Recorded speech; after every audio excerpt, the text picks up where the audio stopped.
Hello students, how are you all? Hope you are all doing fine and along with that learning the lessons. Okay, so don't waste your time, use it effectively and also update all the videos sent by us as well as send the assignments. Very few assignments only I am getting. So I have to submit you the work on regular timings. So that which motivates us also do more. So if you are not working and if you are not showing that enthusiasm, that will affect our work also. So be regular and send the assignments on time. Let us start with the next kingdom, next subclass under the plant kingdom. Where we have to start? We have to start with the class pteridophytes. They're called as pteridophytes. You have seen this plant. I have shown in the last video about the pteridophytes, which is very useful in considering its economic value as well as is also useful to as a for fuels also, okay, and as well as economically useful in the production of fuels, and as well as they are useful as ornamental plants also. Many decoration will not complete the flower arrangement. You might have participated in the competitions like flower arrangement, where you have used this plant. Without that arrangement won't look neatly. See, I brought this plant, the same plant what I have shown you in the last video. This is a fern. Okay, we call it as fern, which comes under the category of pteridophytes. Then some Selaginella kind of plants also you can see along the walls and as well as with on your place with small leaflets. You can see the Selaginella, one of the species. This is a fern. That's a Selaginella, and one more is there, Adiantum. Okay, Adiantum, just having the leaf like these structures. Okay, so just observe near your area. Okay, and if can't see, you just ask me if you have observed it. Just send me the photo. I'll tell you whether it's that plant or not. Now let us start with the pteridophytes, which is commonly known as they are known as botanical snakes. It's just one name for that. Fun name for this. It is known as a botanical snake. Fern. It is like fern, so it is known as a botanical snake, and it is also one of the most ancient plant. Like bryophyte, this is also one of the ancient plants. Yes, when I took the name of bryophytes, I remembered now. Last class we have discussed about the bryophytes. I did not revise that today, but hope you have cleared about that. What were the two subclasses under the actually there are three classes are there. Okay, Hepatocopsida, then liverworts, mosses, and hornworts. There are three classes are there, but hornworts is not there in your textbook syllabus. It's in the syllabus, it is not there. So you have to study that too, liverworts and mosses. So I hope you are remembering what is a protonema stage, leafy stage, what is sporophytic stage, what is gametophytic stage, and which is dominant phase in their life cycle. Yeah, is it sporophyte or gametophyte? It is gametophyte. Their dominant phase in their life cycle is gametophyte. Observe, that is the dominant phase. That is a very important thing among the bryophytes. Then also we have learned about their structures as well as remember what are gemmae. Gemmae. They are the asexual multicellular green buds which is a part of their gametophytic generation. From that, sporophytic generation begins. Okay, from that, then also remember about the Antheridia, Archegonia, right? And also their examples also must remember. So, I'm not repeating that again. Let me go with the pteridophytes. Then, do you want any differences here among the liverworts and mosses, just I want to bring one more information regarding that. So we call that mosses as higher bryophytes. Just comparing the liverworts and mosses, we'll go to this topic just a minute. Okay, so liverworts and mosses, they differ from each other. Some aspect here, the liverworts, it's some of the simple plants, but if you say take the mosses, it shows some higher. They can be considered as a higher bryophytes. In this plant of liverworts, they have plant body has a, it is why it is liverworts, it's a flat and as well as dorsiventral thallus. But in the case of mosses, they have that yes, they have an erect stage also there. Then reproduction both also have show the 3 modes of reproduction also there. Then here there is a 2 substages are there in the gametophytic stage of the mosses, protonema stage and leafy stage. From that, the protonema stage means a filamentous creepy like structure, creeping. That means it will be a flat and it will be having a creeping like structure will be there. From the protonema stage, leafy stage develops. From the secondary leaf stage, there will be a sporophytic generation will be starting. Then here, if you consider that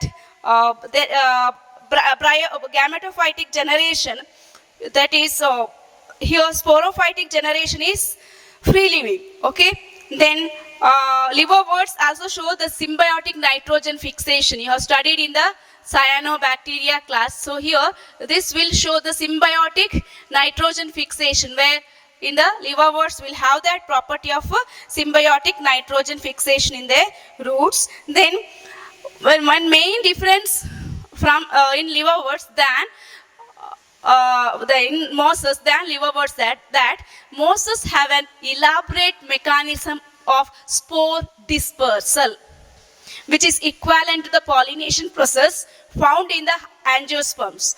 But here pollination is not there. Actually the pollination is not there. It cannot be called as pollination, but that spore dispersal mechanism, that is, there is a having, I said you, the cockfighting will use a plant having the, that's like this structure on their head. So that capsule on favorable condition, they'll split open and they will spread that spores into the different their surrounding habitat. So this is one higher level of mechanism to spread their generation. So we say that there is a spore dispersal mechanism is elaborate in case of mosses. Spore dispersal mechanism.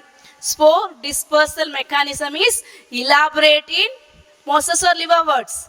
In mosses. So evolutionary we can say that mosses have evolved more than the liverworts. Okay. So let us go with the topic. Today's topic, it is pteridophytes. So let us understand which are the examples for this. It includes horsetails. That's why it is known as a botanical snake. It includes the plants like horsetails and ferns. This is a main type of plant can be seen, horsetail and ferns. And I said you already, it is having the economic importance. Why it is having the economic importance? It is having medicinal importance. Then it can also used as a soil binders. For example, if I show you this plant, here you can see how the roots has spread, and these roots, like these roots, when it is spread to more area, it helps for the holding the soil particles together, as well as thereby it can act as a soil binders. Then third use is that, so let us consider this as a uses. Okay, so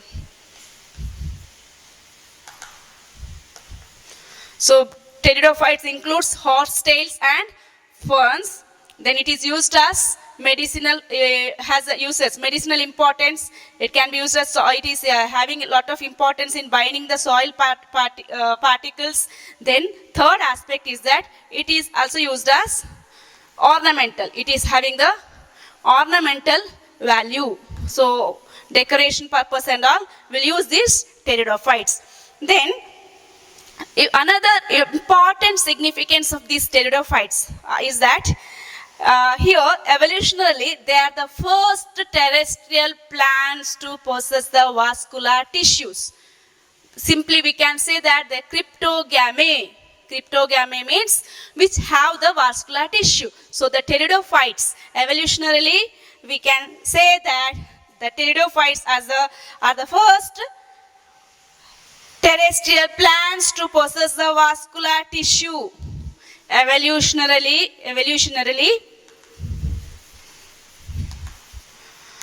pteridophytes are the first terrestrial plants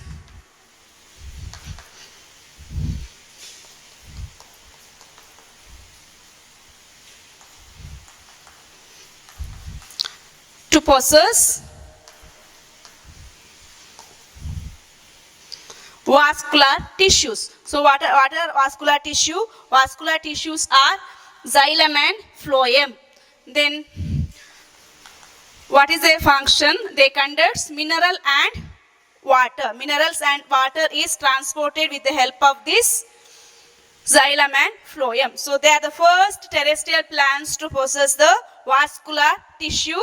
That is what they are, that is tissues are xylem and phloem. So that they are appropriately, we can call it as cryptogamy. Cryptogamy, when I use the classification of plant kingdom, I use this term. Okay, so cryptogamy means the plants which having the vascular tissue.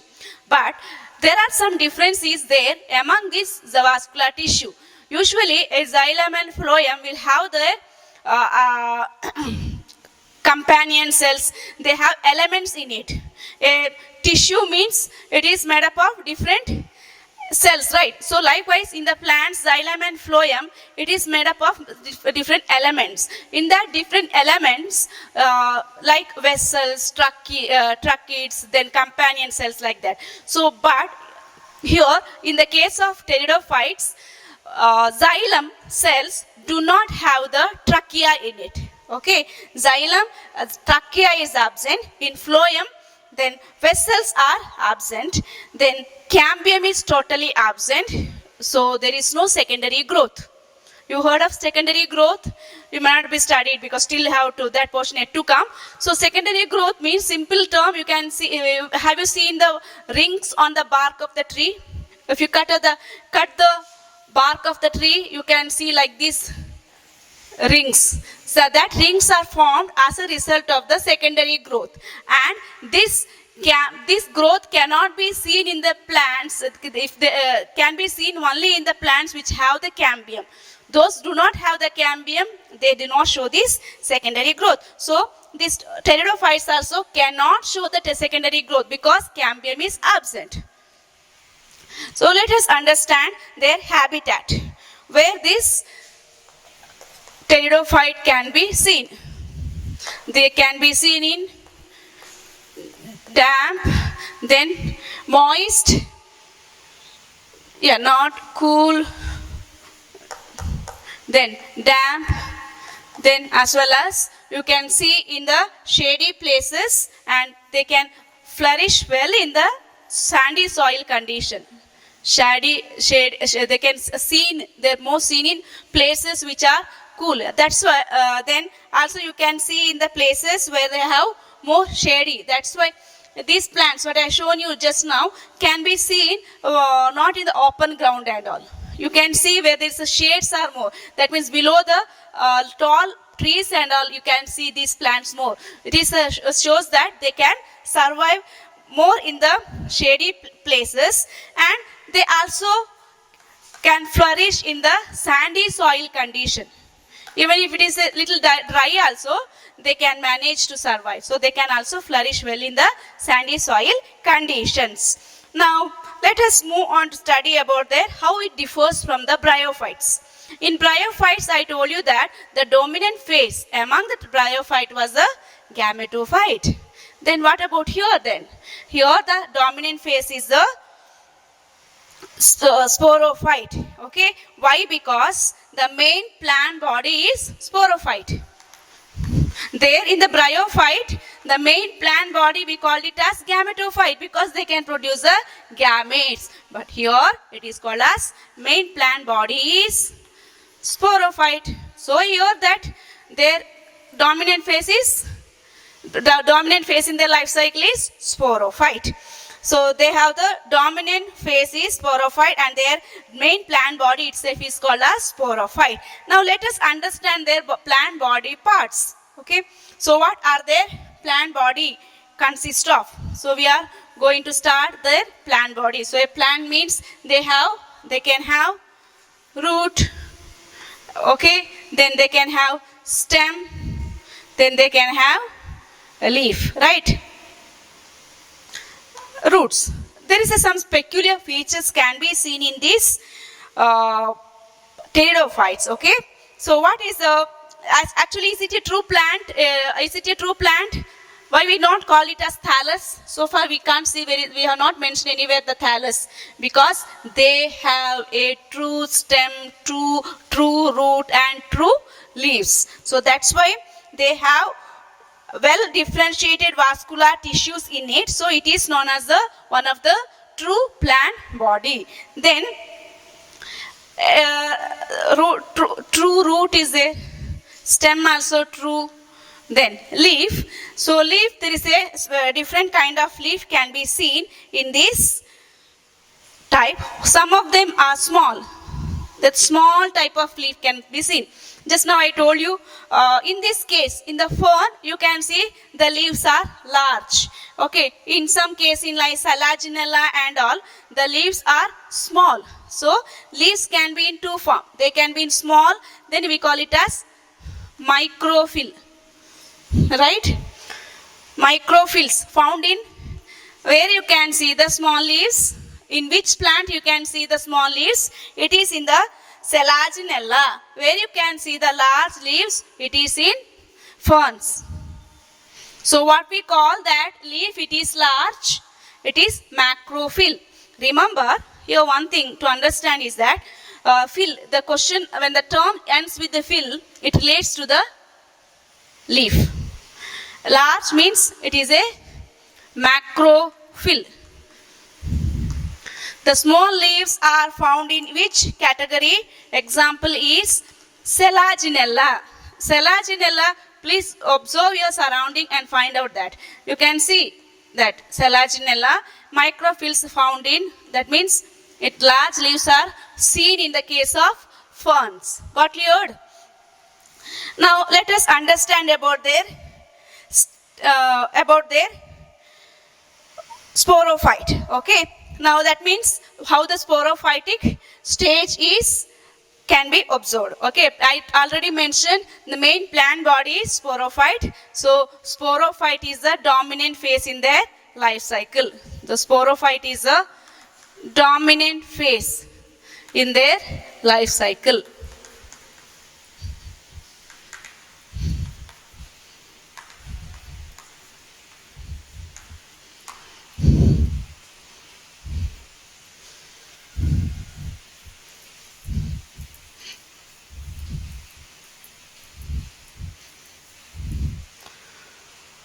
So here let us understand about their sporophytic stage. Okay, here again I want to show you this leaf. If you closely observe this the surface of this leaf, below the surface, that is below this plant surface, you can see there's a dark spots are there, right? Just you also take like this plant and observe it closely. You can see there is some dark spores are there. That means then these leaves which having this spores in it, then this is called as this leaf is called as sporophyll. What is sporophyll? The this leaf possessing these spores in it, okay, then it is called as sporophylls. So the sporophytes bear sporangia. See, some terms are like that. See, whole structure, the body is called as sporophyte. The structure is called as sporangia. If that structure is seen in leaf, it is called as sporophyll. Here, the sporophytes bear sporangia.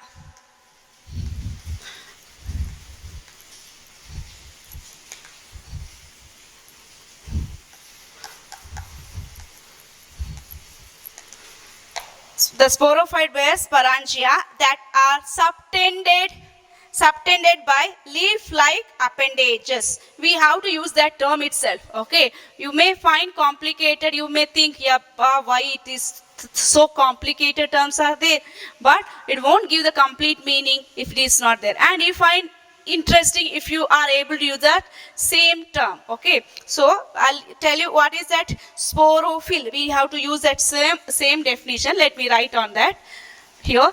Sporophyll. What is that? What is a sporophyll? That is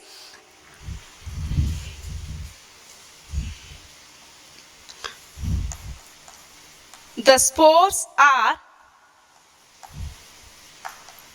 subtended by leaf-like appendages.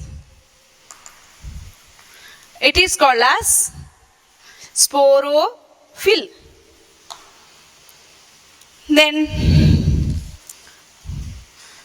in some cases, what happens? No, these spores are found in a compact structures called as strobili or cones. Okay, in some cases these spores are subtended. Now, for example, you can observe in your textbook in the page number 3.3, you can see there is a equisetum. It is a, you can see there is a strobilus. You can see there is a labeling is done strobilus. What is a strobilus? This here the spores are present. So that structure which has the spores in it, it is called as strobili or cones. So what is a strobili or cones? In some cases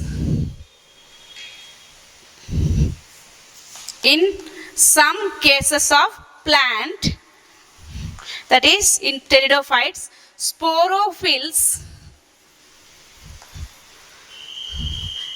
may form distinct compact structures. What is the distinct compact structures called? What it is called as? Strobili. What's another name for that? Or cones. In which you can see this strobili or cones. It is in species Selaginella, or another example is Equisetum.